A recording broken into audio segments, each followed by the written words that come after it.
The following is a special presentation of Tony Kurre Radio. Want the real story behind the sound bites and headlines? Let's find the facts. Remember, it's not a conspiracy theory if it's the truth. You are not paranoid or confused. You just need. What's up, everybody? It's time for Need to Know. Kip Keefer with you for another week here on TKR. Glad to be on hand, and hopefully you've had a wonderful week and a great weekend. We are getting into one of the best times of the year in terms of my particular interest, because it's Kentucky Derby week, and that always is a special thing for me. We've talked a lot here on TKR over the last couple of weeks about the Masters, which is not just another golf tournament. It is the Masters. It stands out. There's hundreds of thousands of horse races every year in this country, but there's only one run for the roses, the Kentucky Derby. Next Saturday, about 5:50 local time, 20 horses will be lining up. And everybody this week, I get a lot of opportunities to go on various sports shows around the country because of my alleged genius in the horse racing industry. I have no Maserati in the driveway, so I'm not that big of a genius, but I do have a lot of passion for the sport.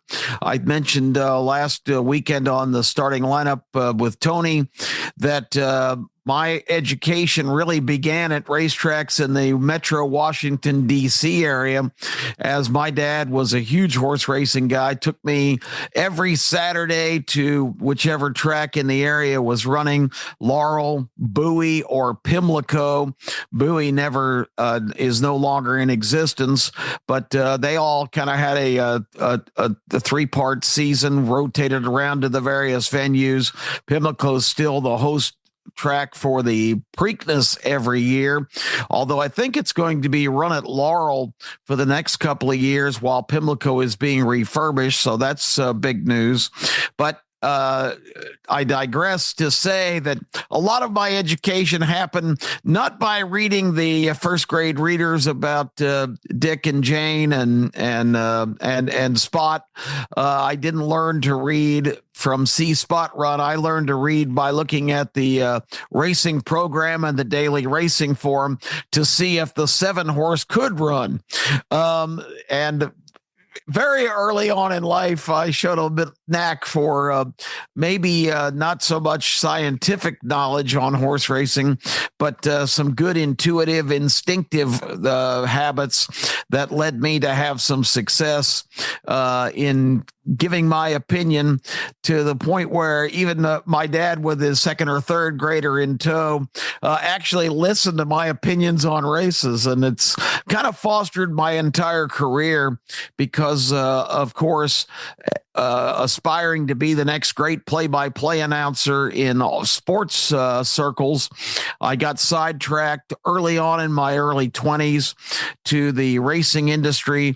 My dad had been transferred to Memphis from Atlanta, where I grew up after we left Washington, and I had an opportunity to become the track announcer and media host for the largest greyhound track in the world at that time, Southland Greyhound Park, just outside of Memphis, across the bridge of the mighty Mississippi in West Memphis. So that really kind of set the tone for my entire career. And the beauty of it was that even in that business, I also was able to continue to maintain my broadcasting aspirations, hosting various shows and getting involved in the sports community in Memphis early on. I actually even did some television with WMC TV, the NBC affiliate there, and really had some great opportunities from that kind of bold move for a 22-year-old to leave his secure blanket of Atlanta and all my friends and cohorts and contacts and take advantage of my dad's friends and those kind of people in the Memphis area and get the opportunity to kind of launch not only my lifelong career. I continue to be the executive director of the Birmingham Racecourse Casino for the Birmingham Racing Commission. I've had a great career in racing, and broadcasting has been in lockstep accompaniment all of that journey. So really good stuff working out in terms for me. And the racing industry has always been something that I have loved and embraced since being introduced to it as a young child. And the Derby is so special. I had the opportunity to go to 6 Kentucky Derbies in my lifetime. The first one was probably the most memorable because as a recent high school graduate and barely 18 years old, my friends and I on a Friday night sitting around our favorite watering hole, and the drinking age was 18 then. I think pitchers of beer at the Counterfeit Penny in Doraville, Georgia were like $1.25. So we did some damage, but in one of those drunken situations, we decided, you know what? We just need to jump in the car and go to Louisville, Kentucky, and go to the Kentucky Derby. We had no idea of the circumstances or what we were going to find, but don't you love the complete irrationality of youth? We did the same thing for the Sugar Bowl just a year or so before, and blew into New Orleans with no hotel rooms, no tickets, no money really, and we're there to see Georgia beat Notre Dame with Herschel Walker for the Dogs. Georgia winning the 1980 national championship. We were able to wheel and deal and get tickets to the game. That was another one of those 11th hour kind of decisions, just like the Derby in 1981, where we saw the first filly to win the Kentucky Derby since the 19 teens, and her name was Genuine Risk. We were there for that Derby. All kinds of great memories of just kind of blowing into town. It was $20 to get in the infield. The infield is the biggest party. There's 175,000 people typically at Churchill Downs for the Derby. About 30 or 40,000 of them are in the infield in the massive space that's there to be occupied. You don't really see much that goes on the track, but they have giant television monitors, and it is the most wild party you could possibly imagine. People are allowed to bring coolers in, chairs, all kinds of paraphernalia. Of course, we had nothing. We just had a few bucks in our pocket and a crazy desire to be there, but it was a memorable experience. And I've kind of worked my way up being in the industry from about that point on, because it was just the next year that I got the opportunity to go to Memphis and begin serving as the track announcer and media host at Southland. And so my subsequent derbies have been not as many as I would have liked, because working in the industry, that's the biggest day at whatever track you're working at. Everybody comes out to the races on Kentucky Derby Day. But I did manage to get there about 4 more times and have been actually working my way up the ladder. Never been back in the infield, kind of outgrew that, but got some really good seats in the grandstand and then in one of the bar areas. And my last experience was outstanding up in one of the VIP lounges. And that's something that I'll always cherish the opportunity. Hoping to get back there in a short period of time here in the near future. Anyway, I wasn't going to wax poetic that much about the Derby today. I had the kind of twin experience. A couple of weeks ago, I just happened to see an item on the news involving a person that I had never heard of that apparently has some pretty good fame and success going. I'm not a big fan of modern day music. I don't really identify. I am happy to, and I think I've admitted it on this network many times on this show and with Tony, that I am really a guy that's grounded in music from my era, I guess you could say, starting back in my high school years in the late 70s, all the way up until the modern day. And the classic rock is still very much alive and very much a force. And it is a great departure for me. I love to just put on my headphones and kind of drift away and listen to great songs, not only from the 70s, 80s, 90s, but even back to the 60s when I debuted. Some just great bands and great music when the whole revolution in music took place. And I guess you can argue there's been revolutions since then, but not really in the directions I want to go. I love lyrics. That's what I'm into. I love beautiful accompaniments with those lyrics. And these days, that seems to be pretty much de-emphasized. And so modern music with all of its bass and beat, not really my thing, but I don't begrudge anybody. Times change, and whatever you're into, and that's great. But I say all this because I've got a method to my madness as I wax poetic here, because the reason I talk about music is the person who was kind of put front and center with her comments was a singer, songwriter, and I guess star now that I'm not really familiar with. It's 27-year-old Chappell Roan, who I had never heard that name before I saw this news story a couple of weeks ago. She went on the She's Your Daddy podcast, which I did know about, although it's not exactly the circles that I hang around in, but I knew about it because that's where Kamala Harris chose to go for a podcast visit when she was a candidate for the presidency.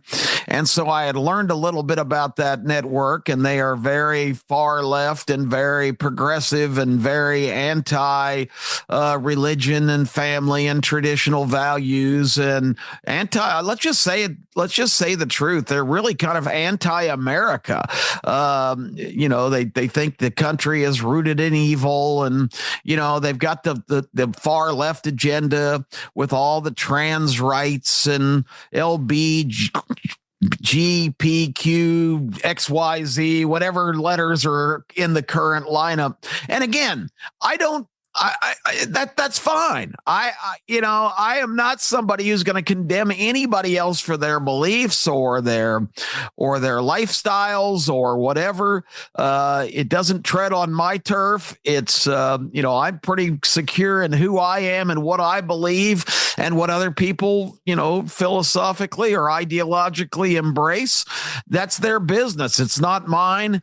I've got thoughts, of course, on various subjects, and I really don't like when they cross the line and start assailing things that I hold dear, a lot of times for really superficial reasons, but that's not the gist of this conversation.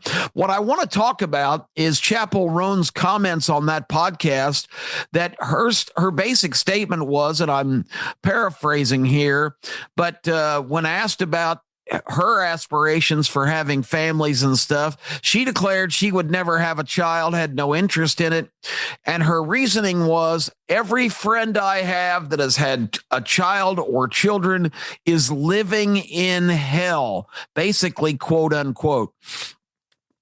And it really made a light bulb go off in my head, because I've been seeing stories over the last 4 or 5 years about the birth rate in this country and around the world seriously declining. And there's so many reasons for that.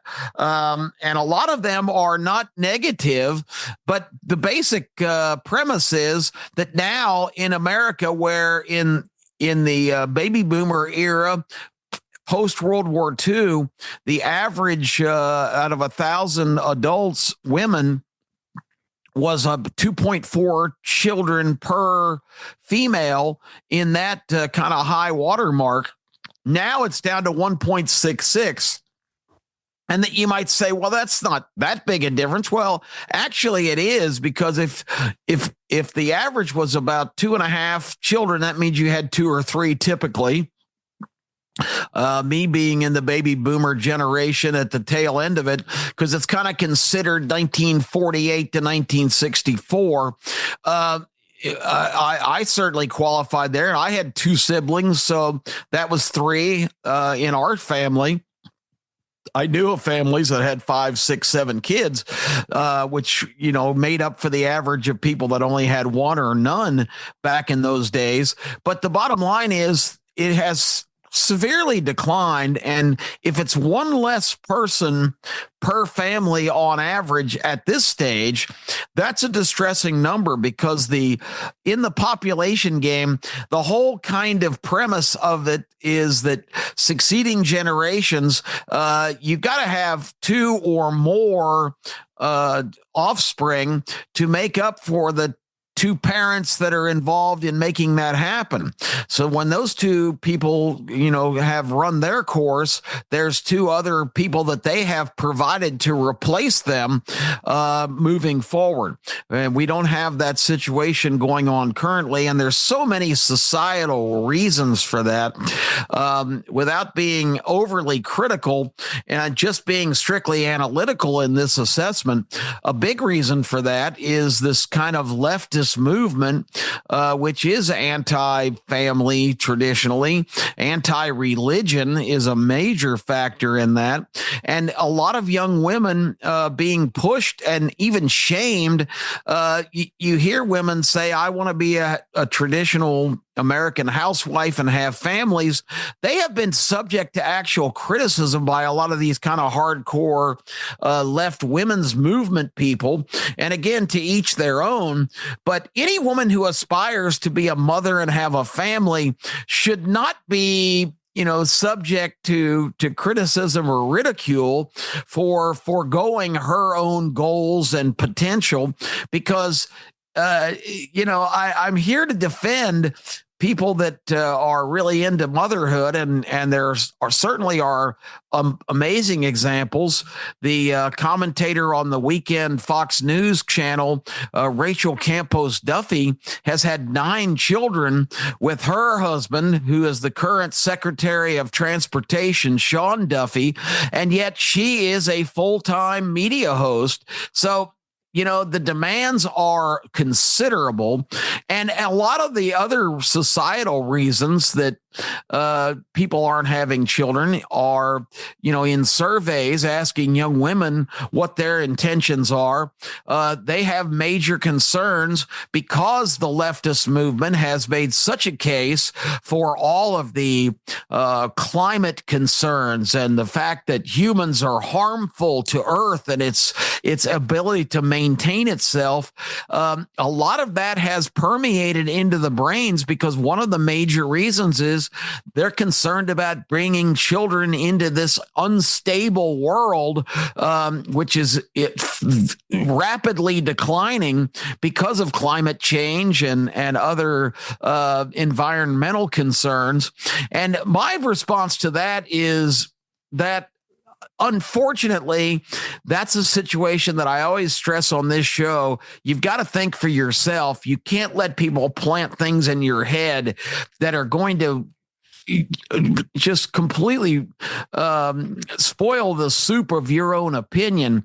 And to not want to have children because there's uncertainty about the planet going forward is kind of absurd when you consider, and I've made this point numerous times here on the program, talking about the whole climate change movement, how it's just a device to seize more power and control through fear and misinformation. Remember, the leading person right now recognized in the Democrat Party, Alexandria Ocasio-Cortez, AOC, said just 6 years ago that we only have 12 years left. We have to get mobilize right away and take away all of these things that are ruining our planet, because the clock is ticking, and her timetable was 12 years and immediate action was required. This is the person that the Democrats are considering the leader of their party now.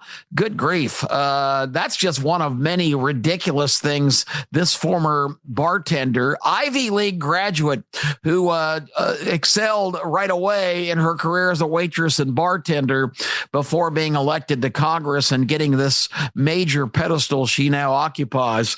But to kind of get back on point, I think that's a really unfounded fear, because this planet has been here for 4.5 billion with a B years, 4.5 billion years. This blip on the radar that we are in our lifetimes at this stage, to suggest that since the Industrial Revolution in the world in the late 1800s has put the planet on this downward spiral where everything is going to hell on a bobsled, is really ridiculous when you consider this planet has been here for this long and has gone through so many evolutionary periods, so much change, so much alteration, so much, impactful, whatever weather influences, meteorological influences, things that we don't even have any clue about.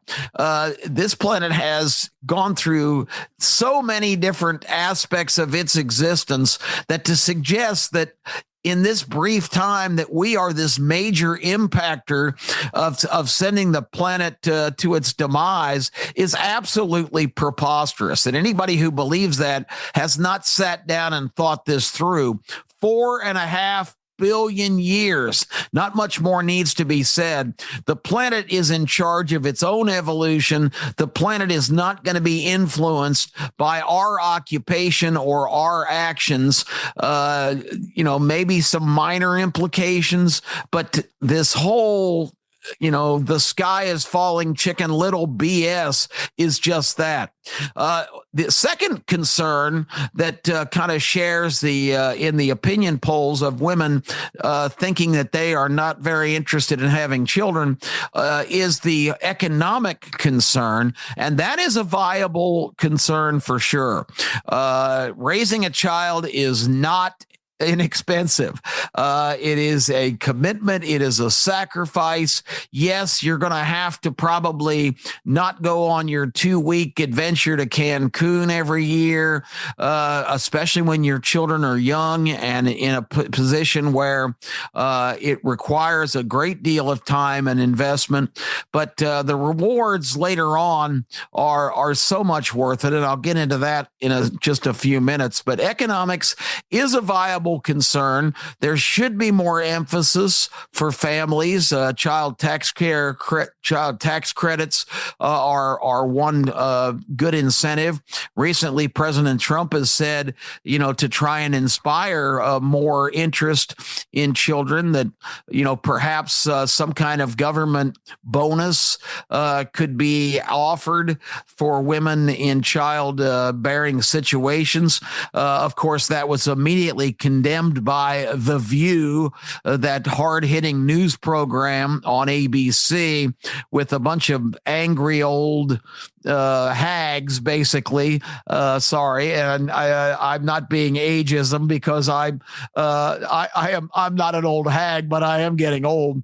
But the bottom line is they immediately condemned it as a racist position, because he's not advocating the birth of any more Hispanics, which is the one segment of our population that are still procreating at a productive level.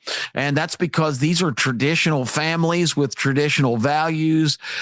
That's great. But they're saying that this is just trying to inspire the birth of more white children because so many white women are aspiring for careers now and getting away from the whole traditional family.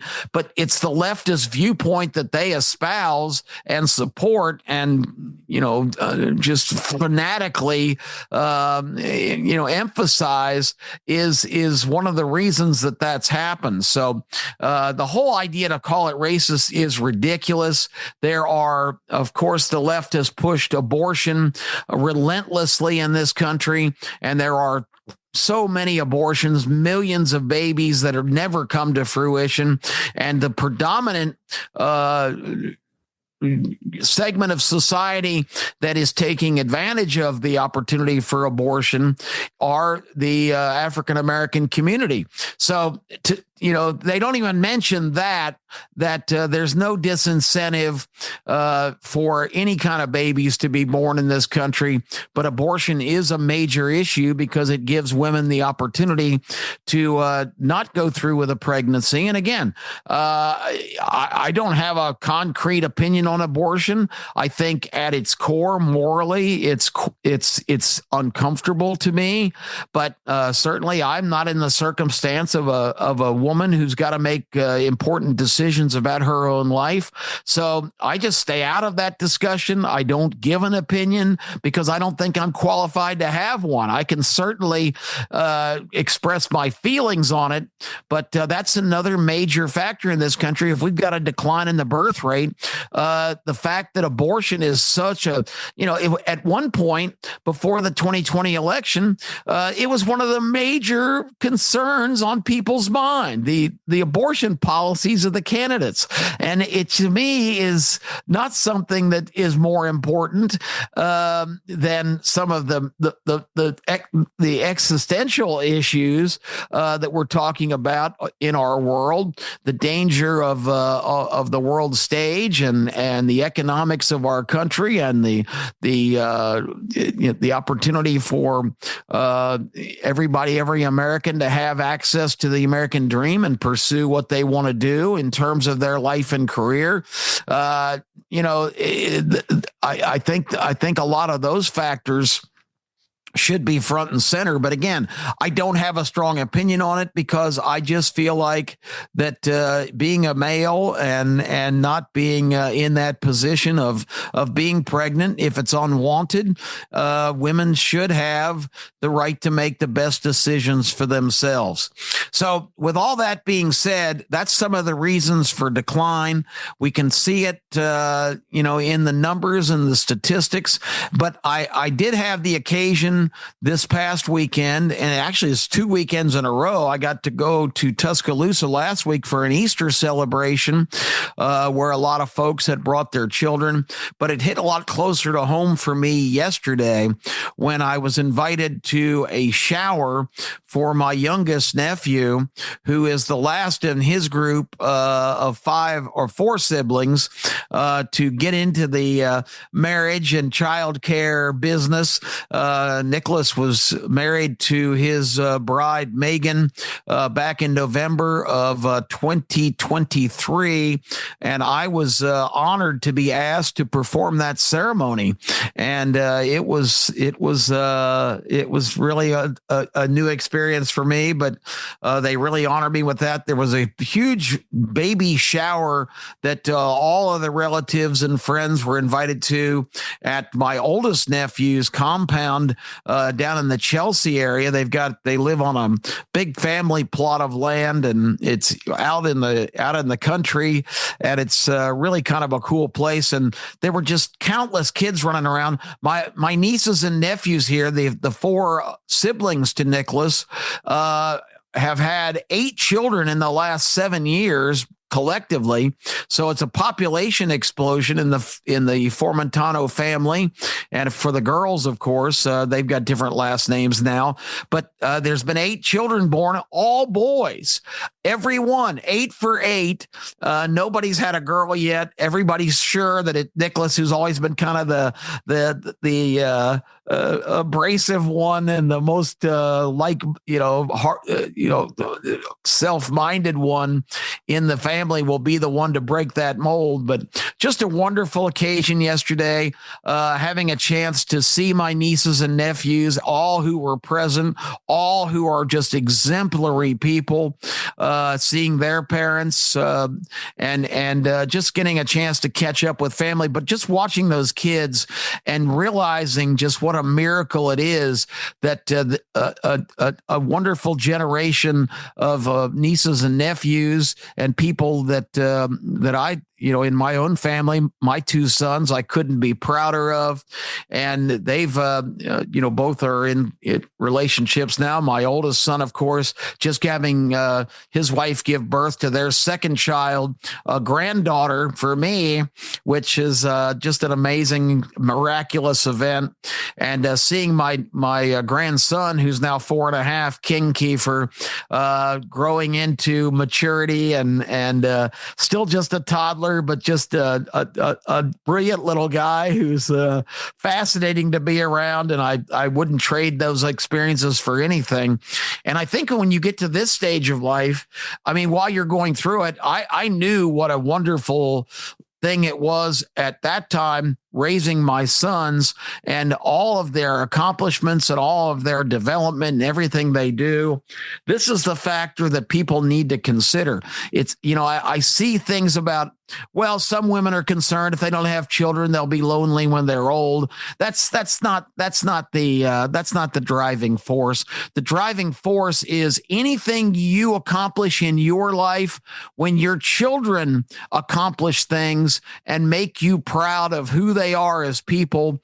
It's 100 times more gratifying to see that and to see them have children of their own and know that you are a real cornerstone, and thinking back to your parents and their parents and how all of this evolves.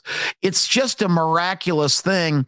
It's the things that make life worth living. And people that just don't understand that in this age of, well, I'm not going to have enough money to spend on myself and I'm going to have to alternate my whole lifestyle. For Chapel Roan to say that people she knows, friends she knows that have had children are, quote, living in hell, it's a commitment. It is a sacrifice. But I tend to think that a lot of the negativity about having families is being driven by external forces.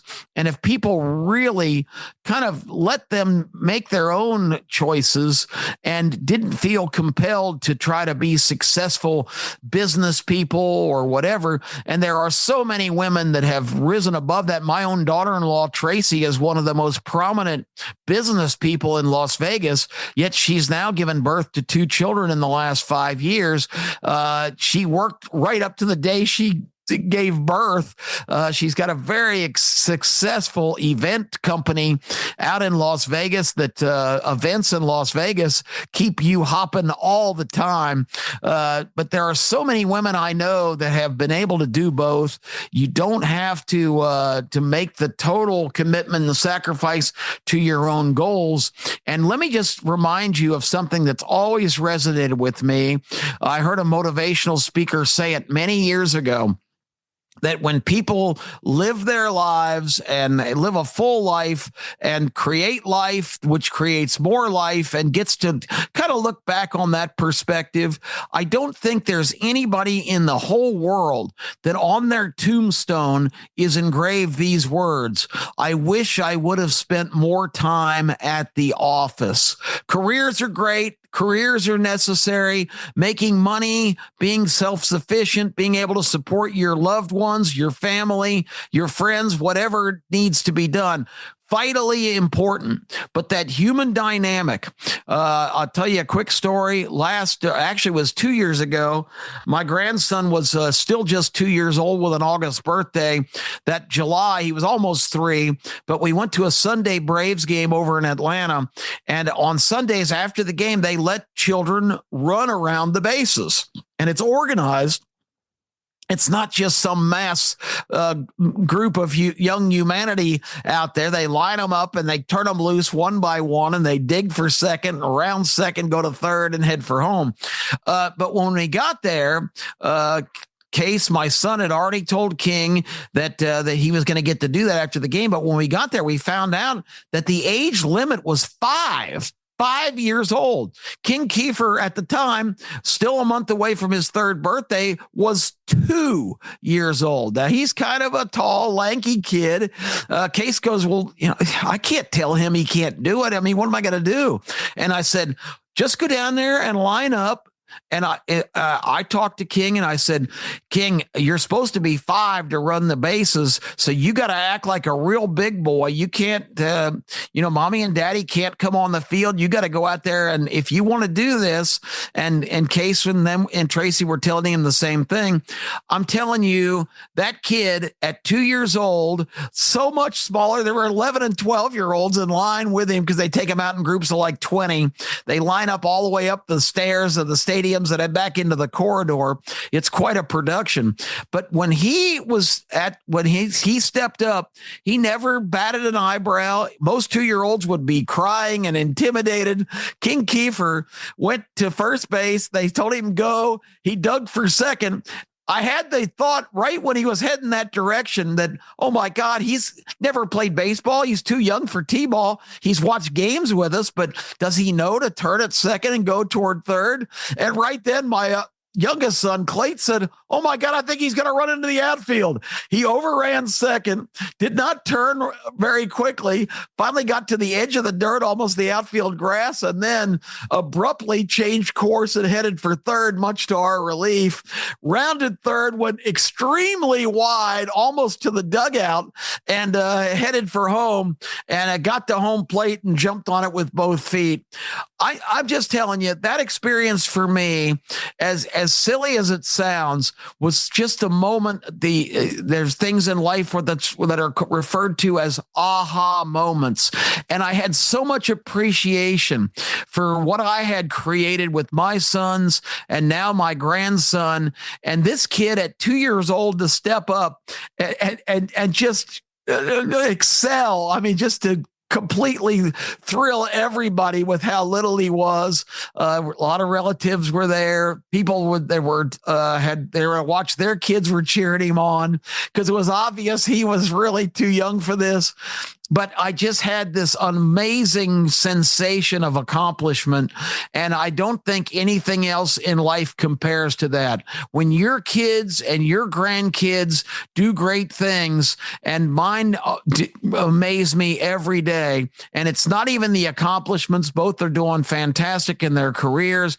Both have become involved with unbelievable partners. All of that's great, but it's just the little things. When you see how they interact with people, when you see how kind they are and compassionate and polite. When I see my sons in action, even in simple settings like going out to eat, and how they interact with hostesses and wait staff, how they deal with their friends and the things they say and do.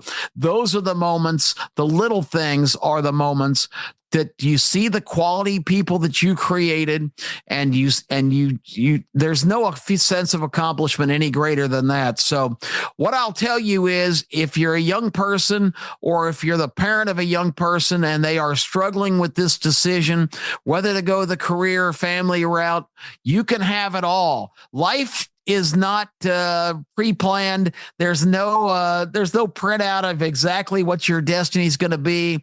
You just got to live your life and see what roads you cross. You don't make decisions on these things before the fact. You just got to be willing to just sort of wing it. And that's my best advice to any young person now. Set your goals in terms of what you want to do career-wise. Do what you love, because then you'll never work another day in your life. That's the key. But also on all of these personal matters, having families, having children, you're in charge of your destiny. Make it up as you go. Make it work as it unfolds. Don't make decisions prematurely that you're going to regret later, because it's a wonderful life. It's a complete life if you're involved in every facet of things you love. And let me tell you, if you have children, you will love them and you will appreciate them, and you will be gratified for the rest of your life at the contribution to the world that you create, because there's no better legacy to leave behind than wonderful children who are having more wonderful children and keeping your family and your generations alive. I'm Kip Keefer. That's what you need to know this week. We'll be back with you next Monday for more. We'll get back into politics, I promise. If you're disappointed today, I'm sorry, but I was inspired to go a little different direction. Have a great week, everybody. Thanks for listening to TKR and Need to Know. This has been a special presentation of Tony Kurre Radio.